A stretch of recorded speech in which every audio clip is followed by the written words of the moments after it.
How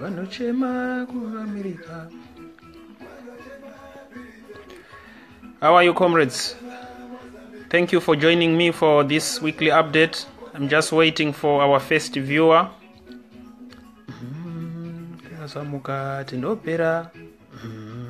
Yes, we have our first viewer. Yes, how are you, comrades? Welcome. I hope you can hear me loud and clear. This week, as we have promised, we will be giving you weekly updates every Friday, updating you on what's going on in Zimbabwe, in Harare, on the ground. And the update today, yes, Tafadzwa, how are you? Thank you for joining. Thank you for joining. Hi, Teresa, how are you doing? Yeah, so first and foremost, thank you, comrades, Zimbabwe Adzoka comrades on the ground. As usual, you don't disappoint. A lot of activities on the ground going on there. Harare, there were some activities there. And Matabeleland South. Gwanda, you guys, you rock. That's excellent. In Mat South, our comrades, they managed to visit the mining communities. And as you know, we always prioritize marginalized, communities, such as those mining communities. And it was very clear, the message from our comrades, that the people in those communities, they have not heard anything about voter registration, about BVR. They didn't even know what it is. So we will continue to target the marginalized areas. We will continue to target those areas we know the mainstream media will not go or will not prioritize. And this is Zimbabwe Adzoka. This is who we are. We go to the silent majority. We want them to be part of the political process in Zimbabwe. And as a movement, this is the basis for the movement, really, because Zimbabwe Adzoka Maibuya is Zimbabwe. We are a subaltern movement. And our main role is to challenge the hegemonic system in Zimbabwe. And that's to say the ruling ZANU-PF and also the opposition. So when you see Zimbabwe Adzoka, it's a voice for the people who are marginalized, challenging those in positions of authority. It could be the ruling elite in ZANU-PF and the elite in the opposition as well. Because what we push is the agenda of the people. What we facilitate is the struggle for the people. So thank you for joining me again. And let me also say this week, because last week, if you listened to my broadcast, we were so much worried about the absence of the opposition leaders. The opposition leaders were not visible on ground because the registration process is the most critical part in an election. If people don't get registered, then equally it means people are not going to vote. So this phase must be treated as such, as a very, very important phase. And more so to say that in Zimbabwe, this BVR, we are going to have a completely new voters roll. And it's shocking that even up to now, many people, they don't know that Zimbabwe is going to have a new voters roll. And I think for these past weeks, we have seen in our forums, some people in our forum, some comrades who are joining, and they will be saying that, because I've been voting all along. This is a new voters roll. And this message must be clear. And we are surprised that by now, and puzzled that this message has not penetrated to the people by now. Oh. So we wonder what ZEC is doing. We wonder what the opposition political parties are doing. Yes, as Zimbabwe Adzoka Maibuya is Zimbabwe, we are visible. We can be on the ground. But it's very, very impossible for us to cover all the ground. We need a lot of help and support. Hi, Veria. Thank you for joining. And hi, Orica. Thank you for joining. Yes, I'm doing fine. Thank you, comrades, for joining. So the good news is that we are beginning to see the opposition leadership on ground. We are beginning to see opposition leadership moving around, mixing with the people, taking some responsibilities. We are seeing some members of parliament becoming commissioner of oaths, signing the affidavit for residence for the people at polling stations. As for the MDCT, we have seen their vice presidents also now crisscrossing, moving around different registration centers. And also we can see that, for example, in Harare, we can see that the number of people at polling at registration centers is increasing, which was not the case, for the past weeks. And Zimbabwe Yadzoka, we will continue to talk, we will continue to nudge the politicians, the opposition leaders. They have to show up. We must see them. They must not think that, somebody else is doing this duty for them. What we do as citizens, we do it because we want to see a new country, but opposition political leadership also needs to take responsibility because they are going to be on the ballot paper next year. And if they really need people's votes, they also need to get dirty. They need to go out there and convince the electorate. Tafadzwa, you are saying, but these guys crowded in urban areas alone. Yeah, I mean, it's always the problem of opposition politics in Zimbabwe, and that's the main weakness, of course, why we have been failing to reclaim power for this long, because opposition politics is too much crowded in urban areas. We have got 50, 70 political parties, but you will see all of them in Harare, in Chitungwiza. You don't see them doing activities in Mudzi or in Mount Darwin. Maybe NPP of Maimjuru, of course, we have seen them doing some activities in different places.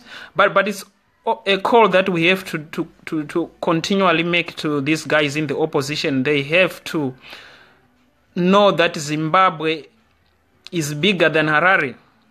Zimbabwe is bigger than Harare. When it comes to the politics of majority, if we concentrate only on Harare, we can lose an election because of that. Let's also go into those areas, Mashonaland West, Mashonaland Central, Mashonaland East, because the opposition has always performed poorly and dismally in those areas, and we need to prioritize those areas as well. And these are some of the areas that we as Zimbabwe Yadzoka, we are penetrating. We were told before we started the movement that this was impossible, we cannot do that. But week in, week out, we see our comrades in Mashonaland Central. Week in, week out, we see our comrades in Mashonaland East carrying out successful programs. So this is a challenge to mainstream opposition that it's doable. We can penetrate these areas. And let's also put our resources in those areas to get some votes. Because at the end of the day, we need a majority. We need a majority to reclaim Zimbabwe next year. And we cannot leave it to chance.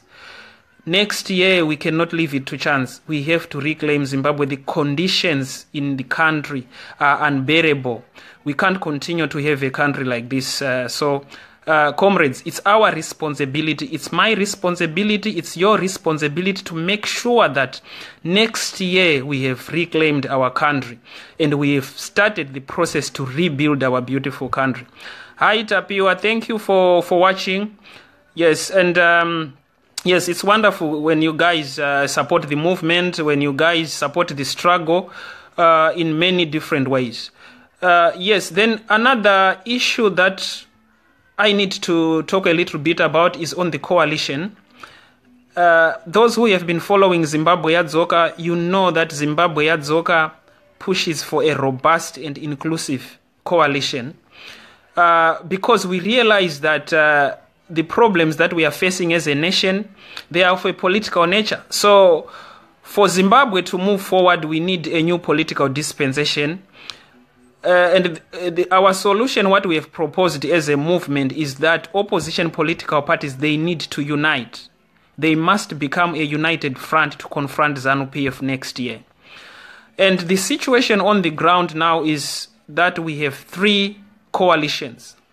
I think maybe some of you are aware of this, but this week we have also seen 2 other coalitions coming into play. So now we've got the MDC Alliance, which is being led by Morgan Tsvangirai. Then there is the People's Rainbow Coalition, which is just been launched today and is being led by Mai Mujuru. Then we also have CODE, Coalition for Democracy, the third one, which is being led by Elton Mangoma. Okay, so our message as citizens, our message as Zimbabwe Yadzoka is that we want one coalition. We want one coalition to contest against ZANU-PF. We want one robust coalition to contest against ZANU-PF. And we will continue to make noise. We will continue to mobilize our structures to make this demand from the grassroots, because this is what people of Zimbabwe want. The people of Zimbabwe overwhelmingly want a coalition, but not 3 coalitions, not 4 coalitions, not 5 coalitions. We can't do that. So we need one robust coalition. Tabi Stole, hi, thank you for joining. You are saying Aizwe Zvango Wema political party. Yes, I mean, yes, in Zimbabwe, I think we are the richest country when it comes to political parties and political activity. But we need to, I think we need to be very clear that the problem that Zimbabwe is facing is a political problem, and we need a political solution. Elections provides us a very good opportunity to reclaim our country.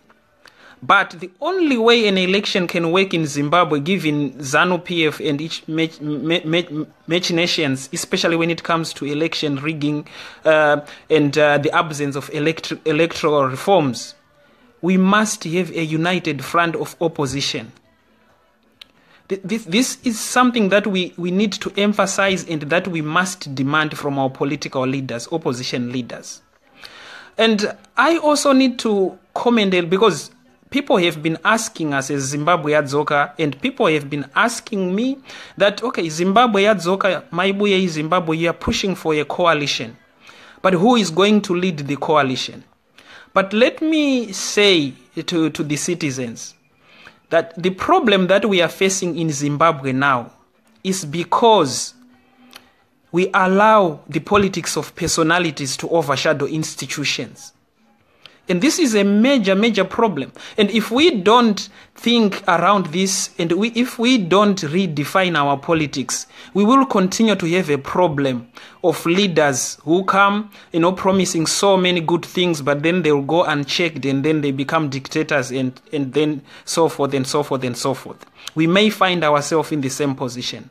As a citizen, we must push for, the protection of institutions. So when we campaign for a coalition, we are campaigning for an institution. We are campaigning for a new political dispensation in the country.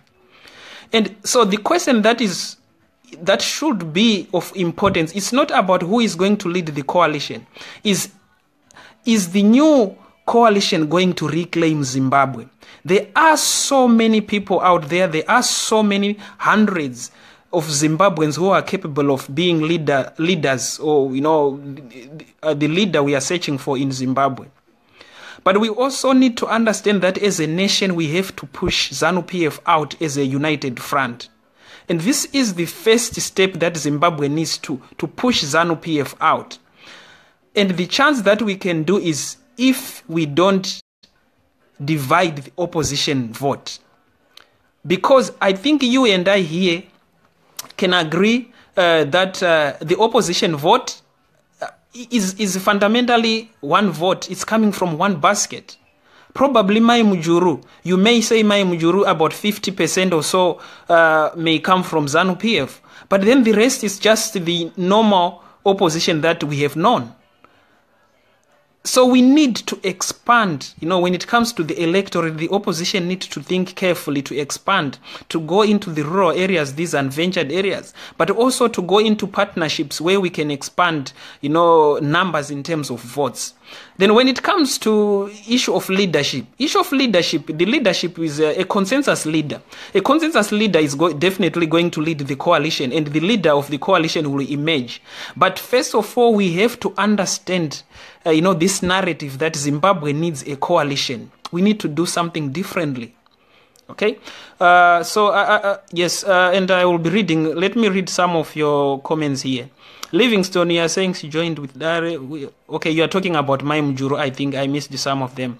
Then Matenga, you are saying personality politics is not the way to go. We need to fight corruption and tribalism. Zimbabwe first. Yes, so I think we need a paradigm shift in our politics. We have to understand that our country is more valuable than personalities. So it's not about Changira, it's not about Mujuru, it's not about BT, it's not about Zikiti, Ngaruvume. I mean, whoever you can, because there are so many opposition leaders. It's about putting Zimbabwe, the country, first. It's about us as citizens to decide that we want to build new institutions. So a coalition must be seen in a context of a coalition as something that will take the country of Zimbabwe forward, or something that is going to rescue Zimbabwe from this political and economic quagmire. We have to agree on this fact, and we have to understand that we need a new dispensation to move forward. So when we campaign for a coalition, we are campaigning for an institution. We are not campaigning for individual political leaders. And this is something that we have to emphasize every time we talk about a coalition. Because as we can see now, we have got 3 coalitions now, probably that are kind of also contesting each other. And if those 3 coalitions are going to contest separately in 2018, what it means is that we are just giving away ZANU-PF, another 5 years to rule the country. And we can't afford that, because this is what we have to guard against. And we also have to understand that the fact that we are already talking about a coalition, it means that we are in a crisis situation. A coalition, by its nature, it's not a perfect solution. And this is something that we have to, people may not want to talk about this, but that's also the truth, because a coalition is not a perfect solution. In a perfect situation, you would want a single political party to drive out its mandate. But once we have begun to talk of a coalition, it means we are looking for a compromise to get rid of ZANU-PF.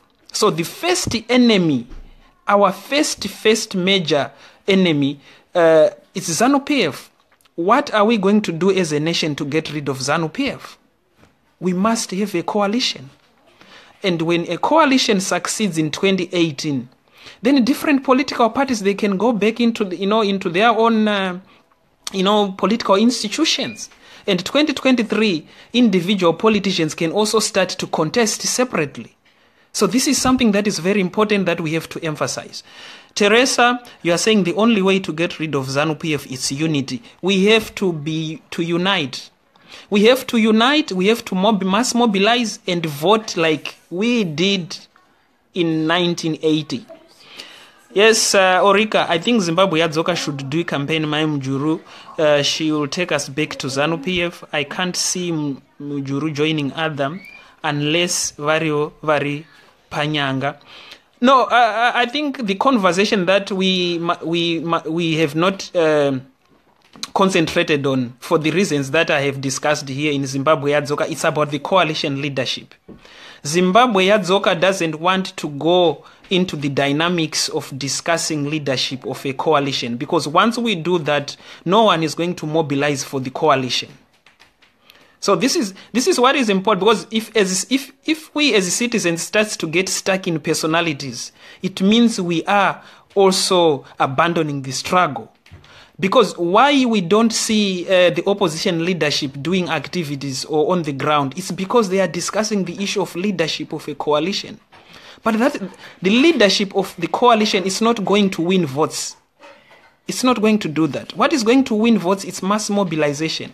What is going to win votes is to give confidence to the people that they can vote for a new institution in Zimbabwe.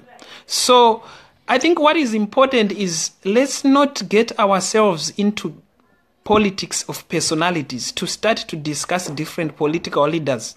We are looking at their weaknesses, looking at their strength. Because once we do that, we have got 70 potential presidential candidates. And all those 70 potential presidential candidates have got their own weaknesses and strengths. Okay? But we need Zimbabwe needs a way forward. The country cannot afford to have another 5 years of ZANU-PF.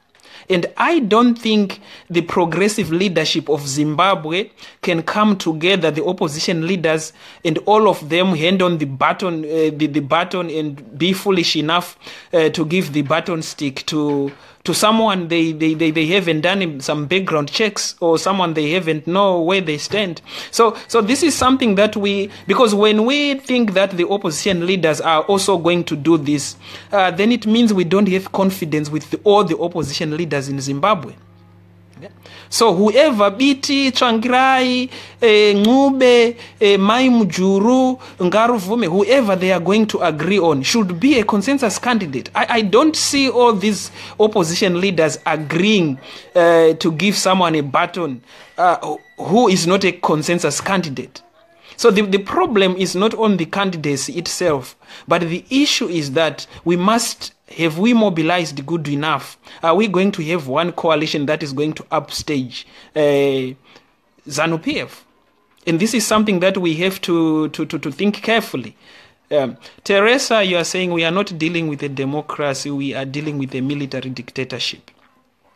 Yes. And then Rashid, you are saying the problem is the coalition is not inclusive. There are a lot of people who were overlooked, capable people.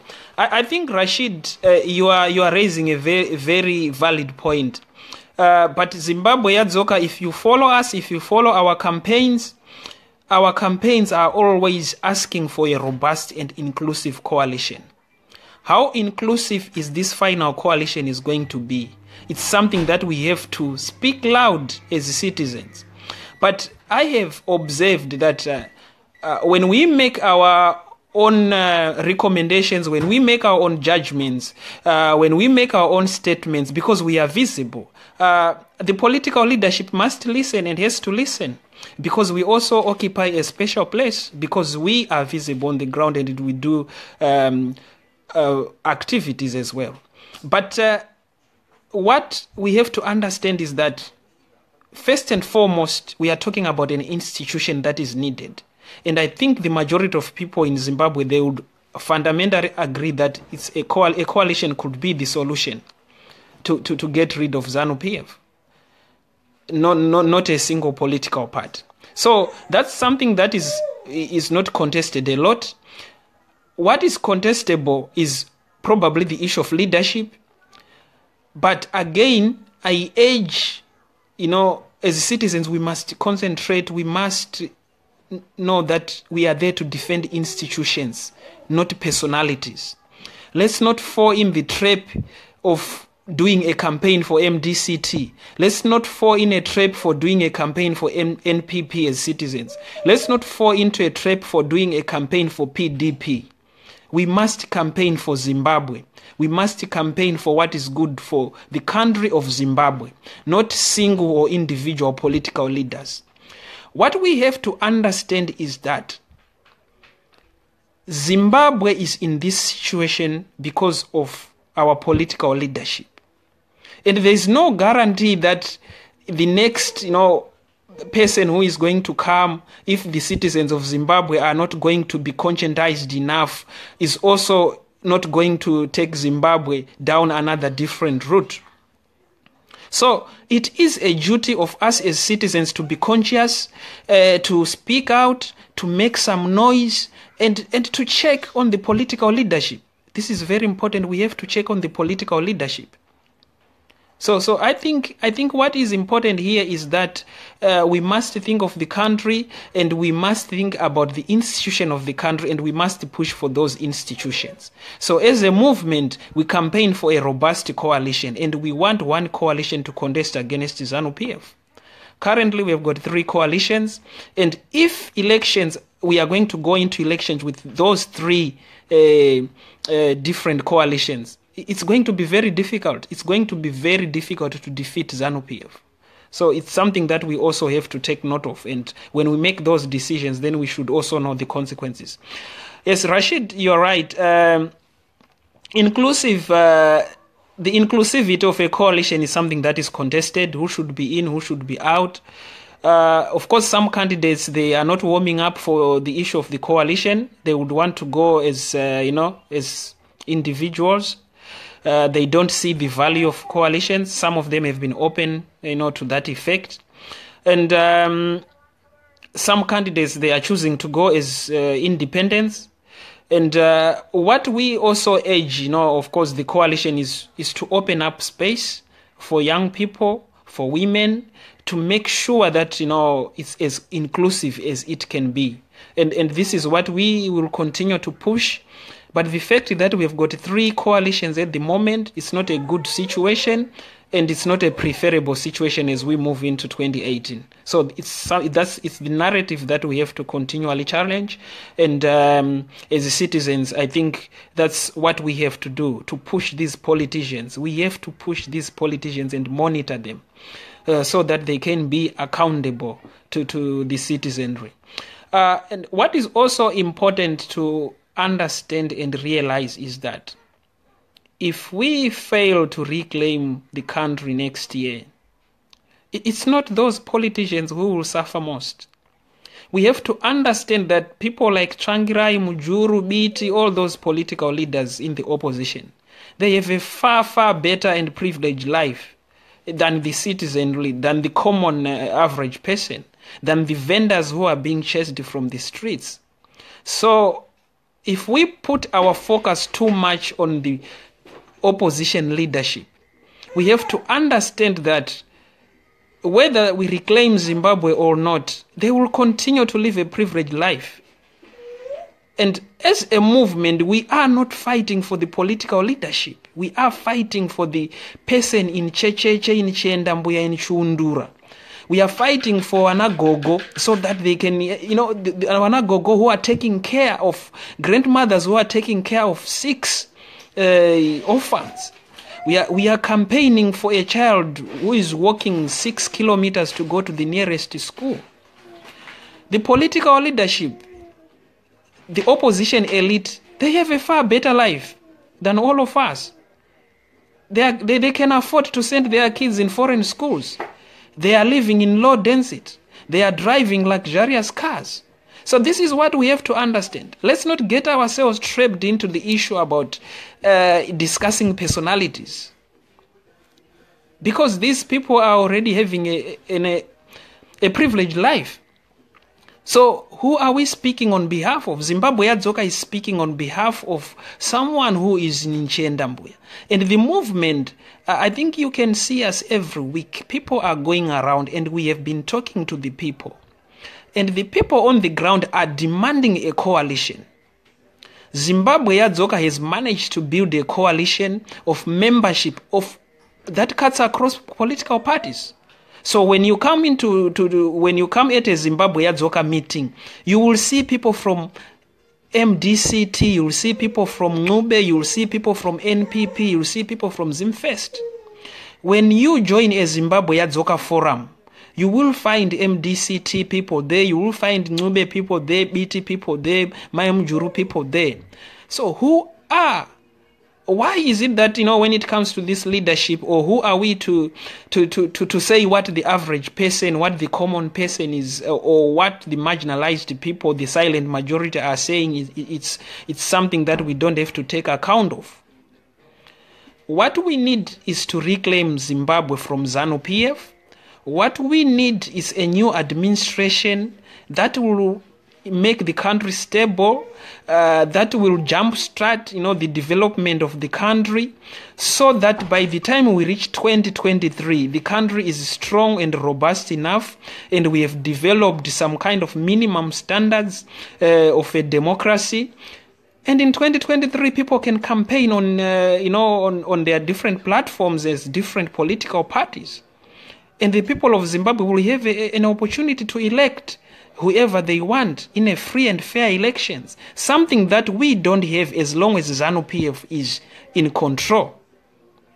So it entails us to think as Zimbabweans, what are we into this for?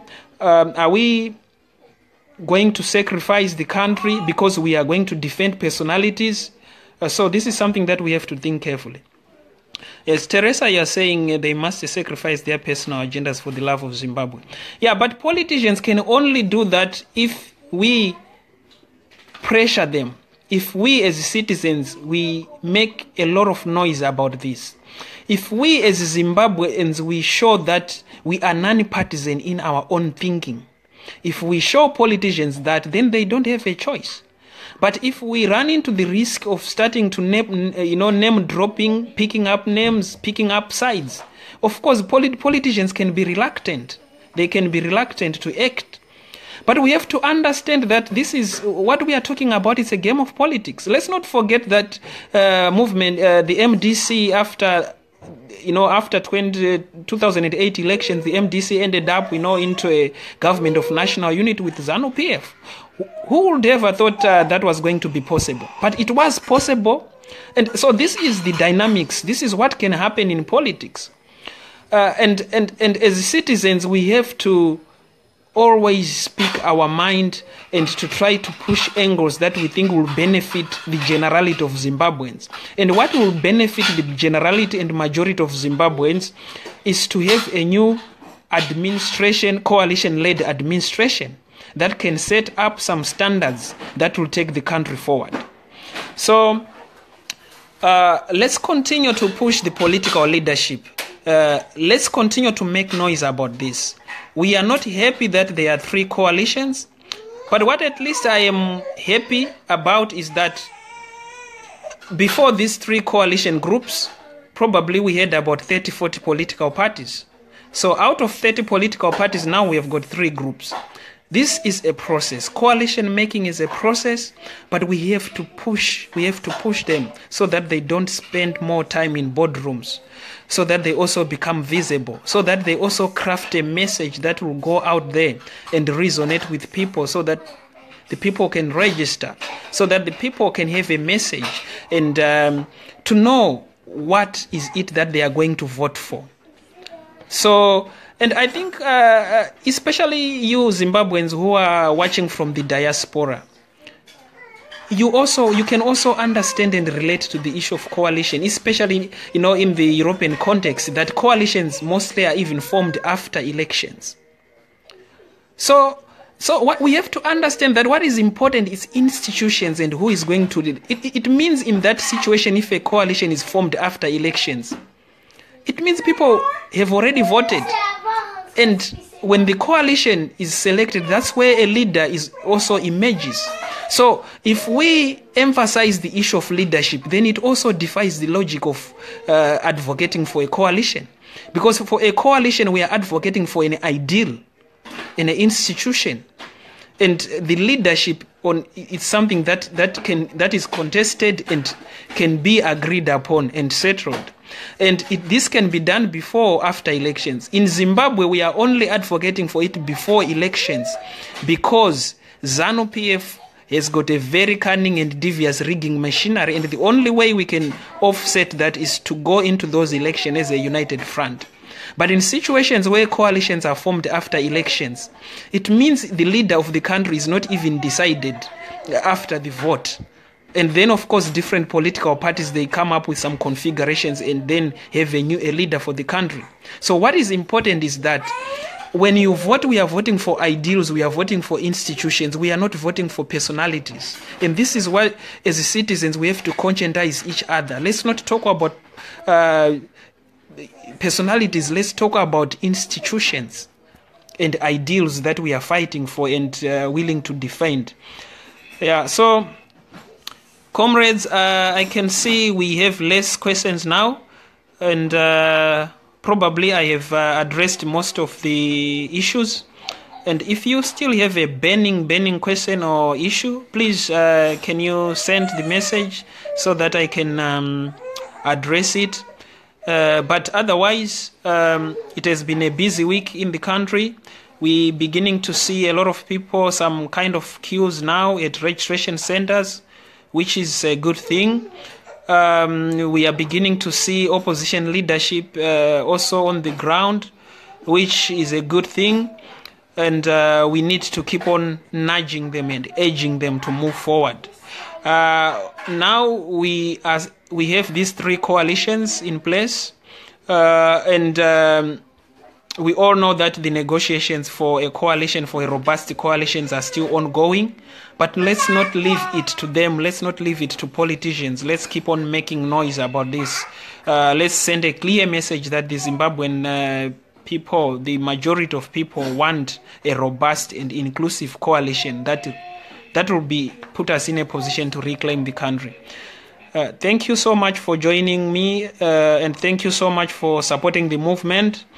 The movement will continue to do its fantastic work of conscientizing our citizenry and to make sure that the citizens of Zimbabwe, those in the marginals, are part and parcel of the political processes and decision-making processes in the country. Thank you so much, family, and see you again next week on Friday, same time. Tafadzwa, you're saying the only way forward is a radical program of mass mobilization based on national solidarity. And yes, yeah, you are very correct there. We need that mass mobilization. We have always maintained that mass mobilization plus coalition is freedom for Zimbabwe and for the people of Zimbabwe. Thank you, Teresa, for watching, and thank you, Tafadzwa, thank you, Orika, thank you, Veria, and many who were watching this broadcast. I please kindly ask you to share this into different forums that you are members of, so that the message can reach many more people. And let's continue to engage. We are doing this on a weekly basis so that we touch base and we discuss on recent developments. Thank you for tuning, and see you next week. Bye.